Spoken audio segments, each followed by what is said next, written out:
Konnichiwa, and welcome to the Pals Anime Lounge, a podcast where a bunch of pals get together to talk about anime. The pals are Artura Konnichiwa, minna. and Gorzagorz. Hi. And I'm your host, Ace. In today's episode, we're talking about Clannad The Motion Picture, a movie from 2007. I chose this one because, well, it's about time, isn't it? Is it? I agree with this. I saw there is an anniversary and they sell a watch. Then let's all get one to celebrate.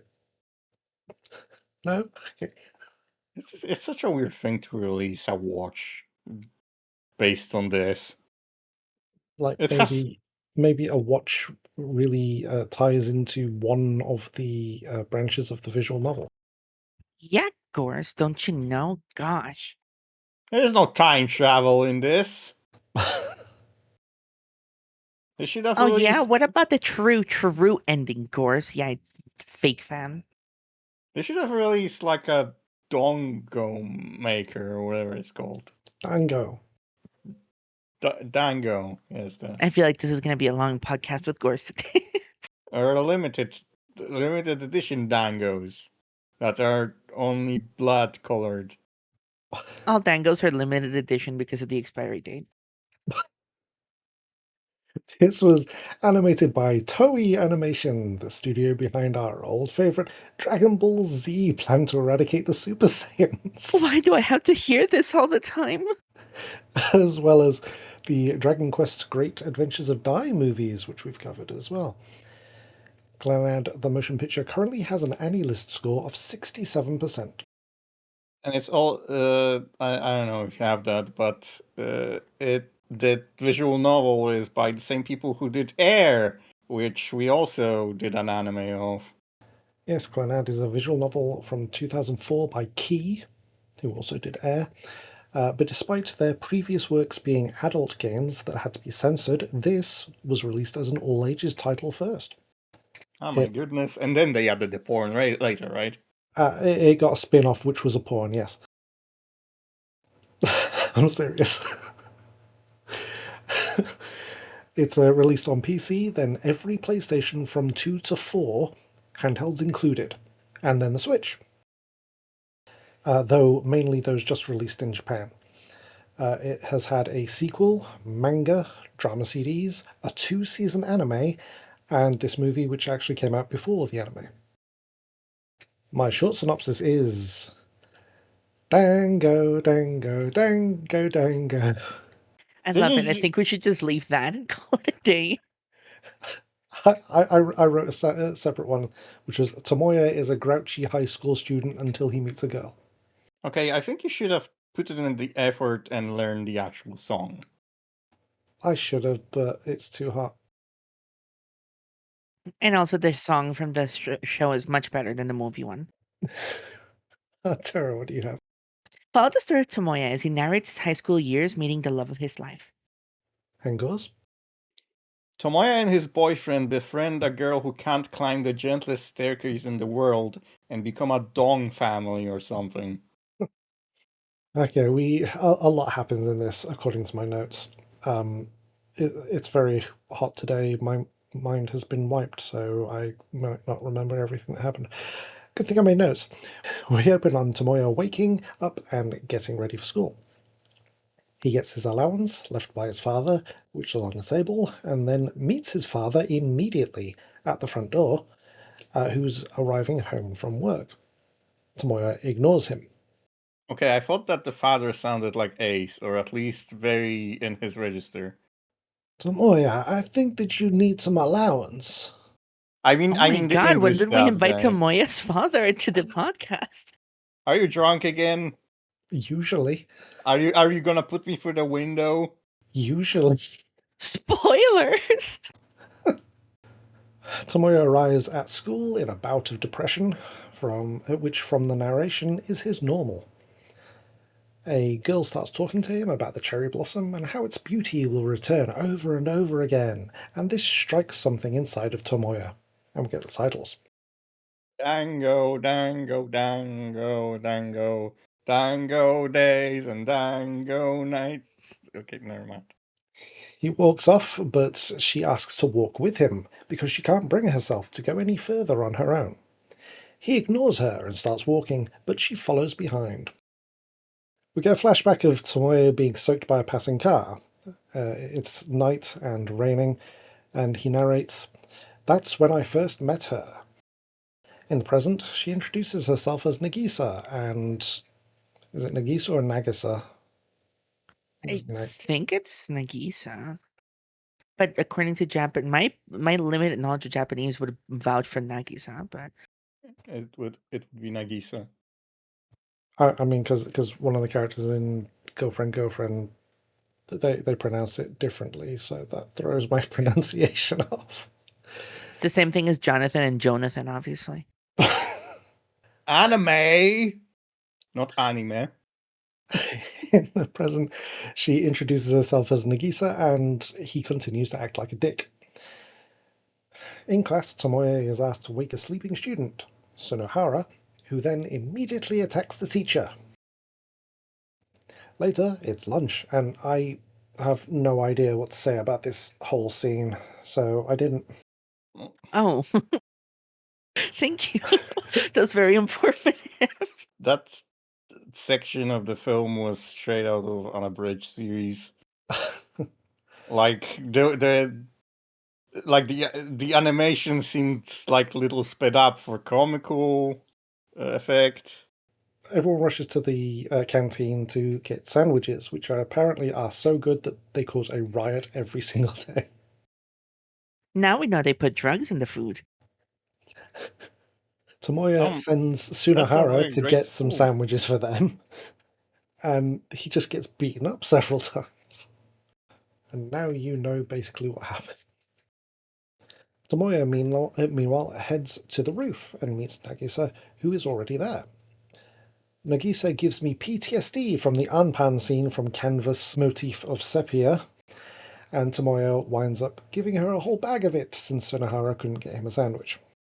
That was April 2023, and like as soon as they started, Anpan. Anpan! Yeah, I can see how the flashbacks were triggered, yeah. We cut to the Glee Club, and as Sunohara and Tomoya pass by, we learn of the upcoming Founders Festival. We then cut to Sakagami, who is running for school council president, introducing another plot thread to this movie that doesn't really pay off. Tomoya narrates about a creepy dream he had. He's woken by his father, who offers to make him breakfast, but Tomoya is a jerk, gets ready, and leaves. Okay, can we specify the creepy dream isn't creepy in a, sexual way? Because this is a romance novel. I can see how it could be taken like that. I mean, it's an all-ages visual novel. I did say that, so no. But you there's did just sexy say they may not say for work stuff. Tomoya narrates that his mother died when he was 5, which feels like so long ago. Dude, it was at least 10 years ago. You are definitely 15. But it feels like it was so long ago. He continues, saying that a certain incident when he was 14 made his not talking to dad thing worse.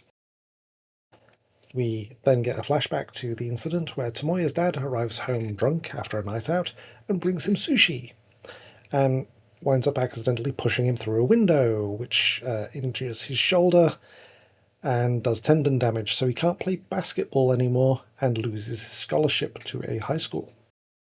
Hey, I'm bringing you a midnight snack, and now you can't play basketball. That escalates. I'm bringing a midnight snack and a midnight beat up. To be fair, he was a dick. In addition to his dad being drunk, like, don't you know how to deal with drunk people? He's 14. His mother died at least 9 years ago, which felt like a long time ago, I'll admit. No, it was longer. He was just held up that much. We got back to the modern day at the hill leading to school, where Nagisa is waiting, again unable to go up. She follows him again, saying that she needs a reason to go to school as she doesn't have one. He suggests Anpan and runs off. And Ace gets more PTSD flashbacks. Later, Sunohara explains that Nagisa was sick last year, so missed school and got held back. There's then a montage while Tomoya narrates Sunohara's history as a former sports student who the school has been unable to evict from his dorm following his removal from the team due to kicking a coach in the dick. Wow. No, it's very accurate, very well eloquently put. The dick seems like a big theme because Tomoya is a dick. They kick people in the dick. There's dongos or whatever. Everyone becomes a dong. There's a time skip of a few days, and Tomoya meets Nagisa on the hill. Apparently, she's been absent due to a fever, but is feeling better and can go up the hill by herself. So why did she wait for him? She wanted to gloat. Look, I don't need you anymore. Ah! Later, he finds her on the roof making a poster for the drama club, and Sunohara brings lunch. Nagisa explains that the club was disbanded due to no members, so she wants to resurrect it. Later, Tomoya is walking in the rain and thinking about that light from 8 years ago.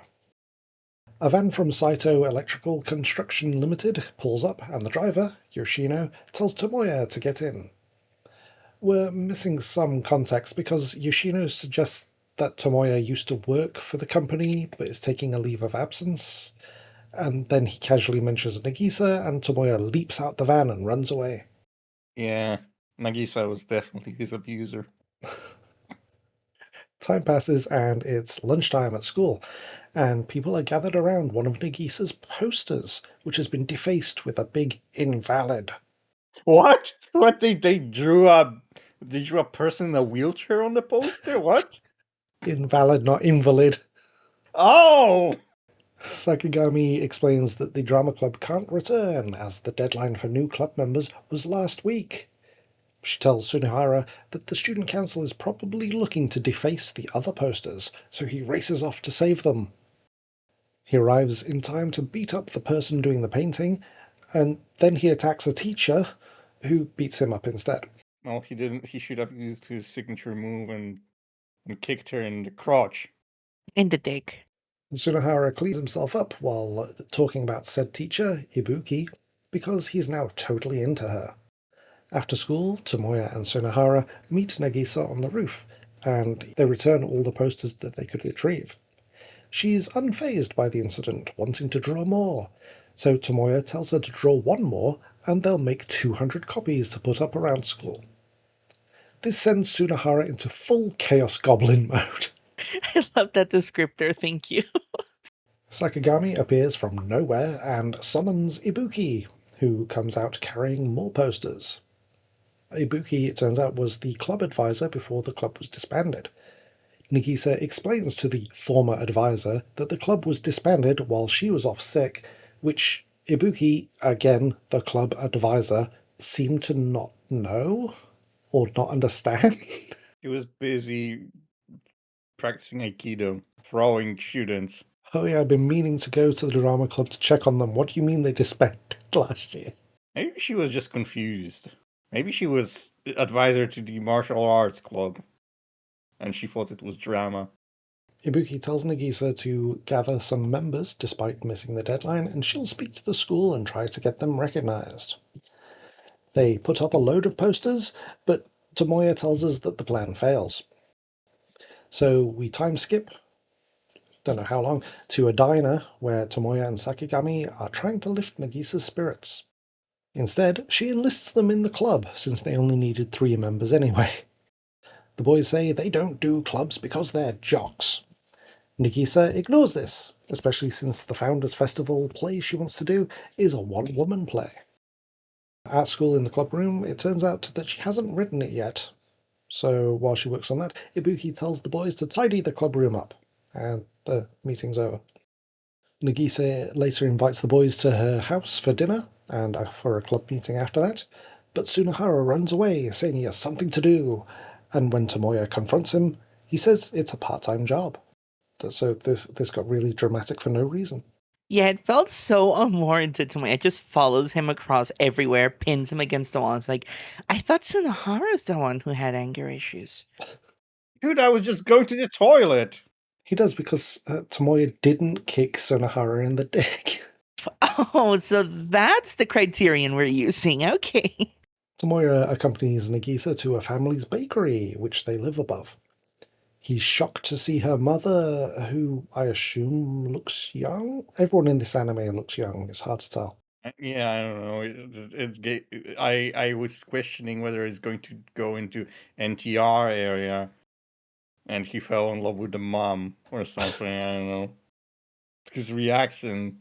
Nagisa's dad returns from the park with a menacing aura and drags Tomoya off to prove what kind of a man he is.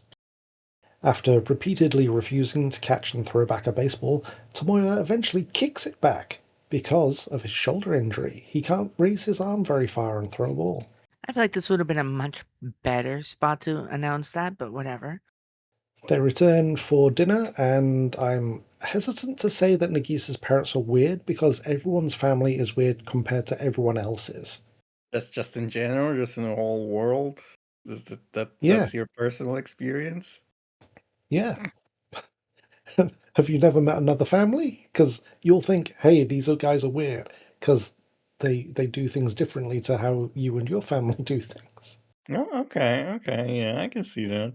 Okay, but actually the next note kind of negates that because this bit is kind of weird.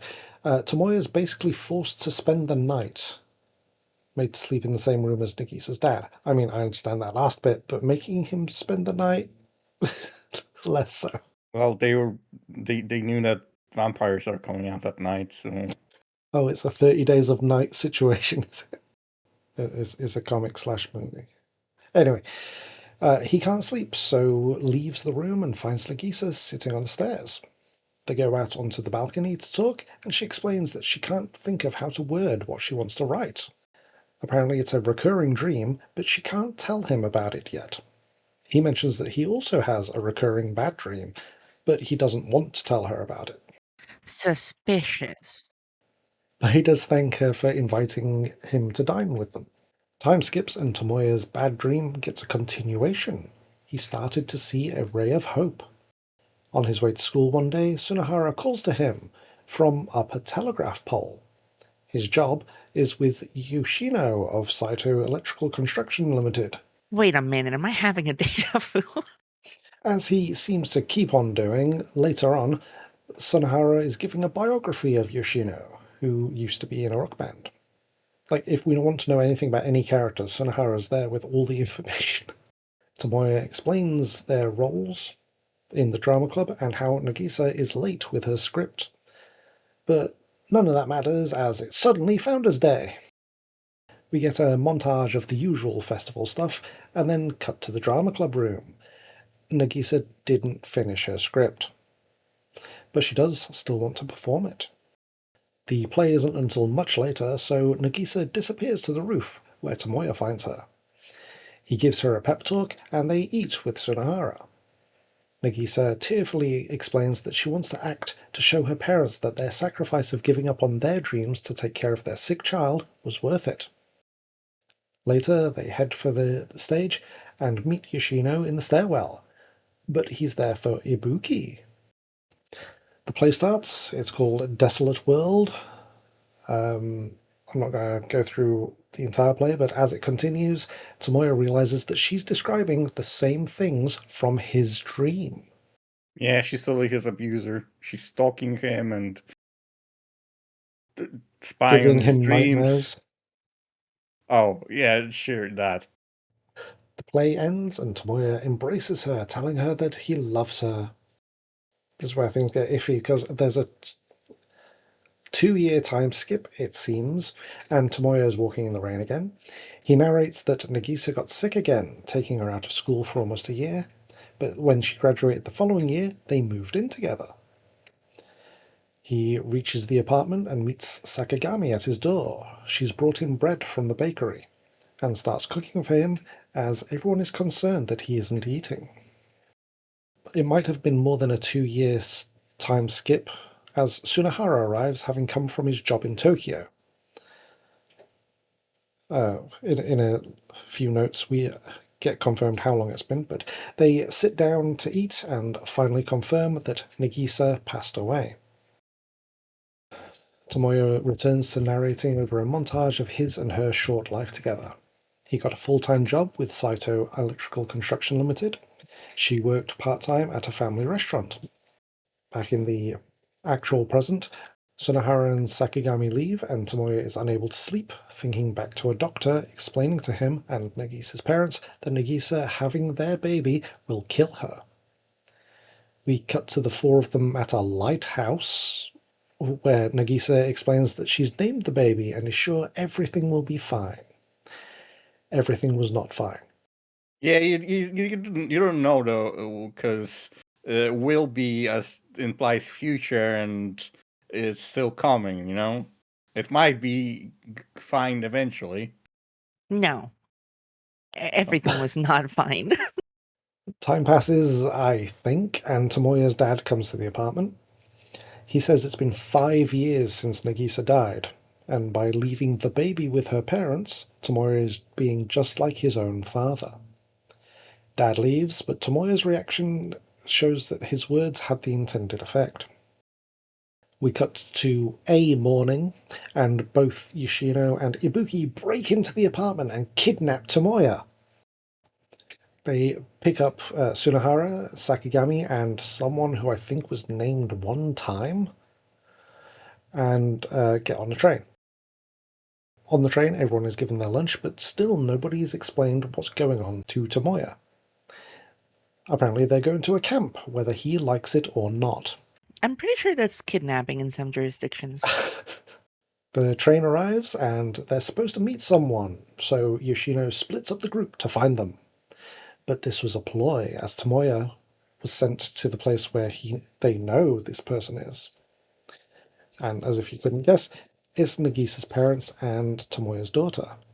They're reunited, and the movie ends. We get the credits. So, has this made you want to check out Clannad? So I tried to be impartial because not only do I own the game, I've watched the original anime, I want to say 3 times. It was one of the first animes I watched. Really? So trying to think individually of this in itself, I think I might have maybe wanted to check it out, but some of the themes and the way it handles things just did not sit well with me. Well, of course, in the game, you don't have to do the Nagisa route. Yeah, but if I didn't know that, then I'd be really confused because see, one thing this movie did poorly is introduce the other romanceable characters. So it just strikes me as a kinetic visual novel. In the game, do every love interest dies when you get together? No. Not. Well, That was then obviously you shouldn't go with Nagisa. Reading Wikipedia, Clannad is known as the most depressing visual novel. No, I'm making that up. you wouldn't be far off though. I read a review of it that said, yeah, if someone says they played through this game and they say they didn't cry, they're lying. I'd want to check out the anime, probably not the visual novel. I literally tried playing a visual novel yesterday, and I don't know what it is. When I play visual novels, it starts making me fall asleep. It's not helped by the heat in the country at the moment, but like it's 2:30 in the afternoon. I should not be falling asleep playing a game. Yeah, that's a me thing. That's not a visual novel genre thing. So, is this a yata, a nani, or a baka? I think for me, this is a nanny. There's a lot of things that feel unnecessary that were added in, like the class precedent or some themes that just didn't like the story didn't feel like it connected properly. And it started really slow, and then suddenly you get a 5-year time skip and it's a 10-year. And it's like, at what point are we just gonna see Tomoya in his deathbed at this point? So I didn't love the pacing of the movie, no. But I like the characters and I like the story. So I think it's a textbook and Nani for me. Because Yeah, I agree with that. I'd say it was a nanny. It wasn't by all means bad. It was well animated. Technically, it was pretty good, but yeah, it was kind of long and wasn't very well paced. yeah, I agree with all that. So does it deserve its AniList score of 67%? Yeah, that seems pretty spot on. I originally did not expect it would. I mean, I'm a big fan of Clannad in general, but just watching this, I'm like, oh God, I kind of hated this experience in comparison to the anime. It's not that bad, but it did not need an hour and 30 minutes if the pacing was gonna be like this.